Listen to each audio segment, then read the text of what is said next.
রাদিয়াল্লাহু তাআলা আনহু আল্লাহ রাসূলের খাদেম ছিল। উনি বললেন, কুনতু আমশি মা রাসূলিল্লাহ, আমি একবার রাসূল সাল্লাল্লাহু আলাইহি ওয়াসাল্লামের সাথে কোথাও যাচ্ছিলাম। ওয়া আলাইহি বুরদুন নাজরানি, তখন রাসূল সাল্লাল্লাহু আলাইহি ওয়াসাল্লামের গায়ে ছিল নাজরান থেকে আনা একটা চাদর। আপনারা চাদর পরেন না শীতকালে? রাসূল সাল্লাল্লাহু আলাইহি ওয়াসাল্লাম চাদর পরতেন।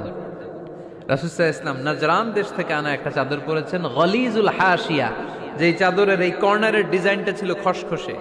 কি ছিল? হঠাৎ এক বেদুইন এসে রাসূল সাল্লাল্লাহু আলাইহি ওয়াসাল্লামের চাদর ধরে টান দিল। টান দেওয়ার সাথে সাথে রাসূল সাল্লাল্লাহু আলাইহি ওয়াসাল্লামের ঘাড়ের এই চামড়া ছিঁড়ে গেল। এই খসখসে যেহেতু ডিজাইন চাদরের, ওই খসখসে ডিজাইন ঘাড় আর কাঁধের এখানে যখন টান খেলো, ওই খসখসে ডিজাইনের দাগ বসে গেল, রাসূলের চামড়া ছিঁড়ে গেল ঘাড়ের। সে টান দিয়ে বলে, ইয়া মুহাম্মদ মুরলি মিন মালিল্লাহ। আসছে ভিক্ষা করতে, মূলত ভিক্ষা চাওয়ার ডিজাইন দেখছেন? যার কাছে